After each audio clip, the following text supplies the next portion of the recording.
coming to you from my office in Bloom Worldwide Headquarters. I am looking forward to this evening as we gather for, we're shooting this on Wednesday, so tonight is our open leadership meeting in April. This is the one that is taking place before our congregation meeting in May. So watch for the notification on that, but we are giving notice ahead of time about that congregation meeting.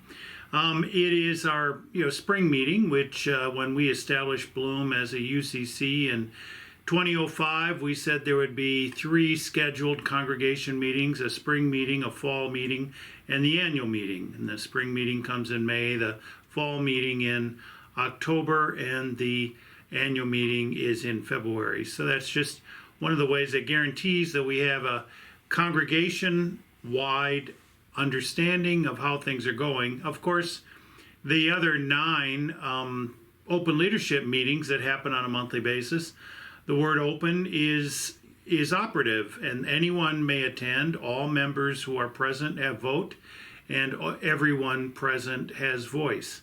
So, and that's members and associate members that have the vote. And now that we're doing these meetings by Zoom, and we are looking that in the future we will somehow work a way to enable that sort of Zoom presence in meetings, even if we're having them in person here at the office. In that way, people can participate even when they're not in town, if they so choose. But it's a way in which we continue to open our leadership. Because one of the things that is important in the life of a congregation is that we try our best to have information be as widely disseminated as possible. And secondly, at Bloom, we've held a value from the very beginning that we would be transparent. Our finances are transparent to the membership. Our actions are transparent.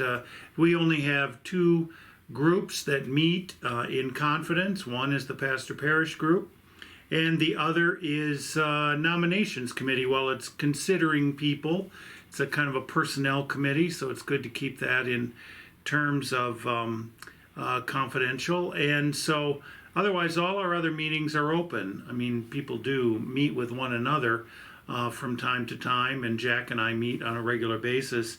The moderator and I, for the last several years, the moderator and I have met on a regular basis, and our officers meet on a regular basis. But from a standpoint of meetings of the congregation and of the leadership group, those are definitely open. What happens when somebody gets surprised by a decision or by something going on is it may be that a task group was taking care of things to get something ready to present for decision making, and then when that task group presents it, that's when it's being brought out to the larger congregation. And we typically try to do that with a minimum of 2 meetings and more if necessary. And so that's one of the things. Our open leadership group is not a committee of the whole. It's a decision-making body, and our congregation meetings are not a committee of the whole. They're a decision-making body. So it's always hopeful that a task group, a task force, or a subgroup of a ministry, a coordinator's ministry group, like worship or welcome or education, that a subgroup that these people get together and work out details. Or even the way Spring Fling works. The group gets together, works out the details, and then makes the presentation for decision to the open leadership group, which really runs the business on a regular basis. The officers at times make decisions in between, but those decisions are always made based on previously established budgets and strategy, and then we always affirm those at the next open leadership meeting. I realize that's a little bit of an overview of Bloom 101, but I thought about that we've got this process that we go through, and we also know that we have people that have not been completely familiar with Bloom since 2005. And again, our bylaws are completely available. In case you want a copy, just call the office or write to admin@bloominthedesert.org, and we'll send you a copy of the bylaws. We'll send you a copy of the annual report.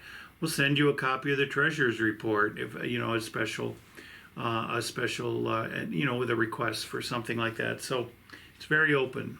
That's important. The other thing I wanted to mention is, as I mentioned on Sunday, we are looking forward to when we will have open in-person worship again, hopefully at the Demuth Community Center. We're trying to keep in constant, or what should we say, repeated conversation. We've had requests in. We're waiting to hear from the city about how they're planning things for our Demuth Center location.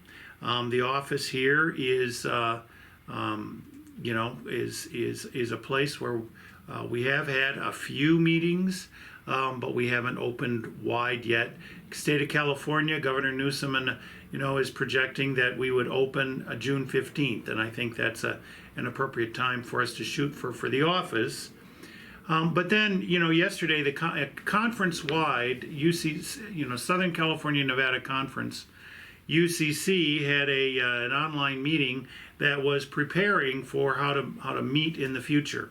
And I'm not going to go over all the details that were discussed, but I wanted to say two things. One, it was when asked when people were planning to open again for in-person worship, it ranged from some already were to one person said Christmas and another one said September.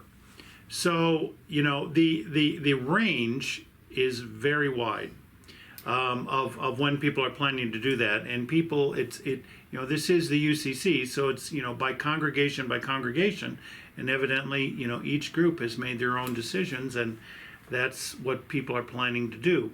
So that's one thing. But another common factor that I heard was that people were paying very much attention to caring for one another in their congregations. And, we have had a group of people that have made some phone calls from time to time.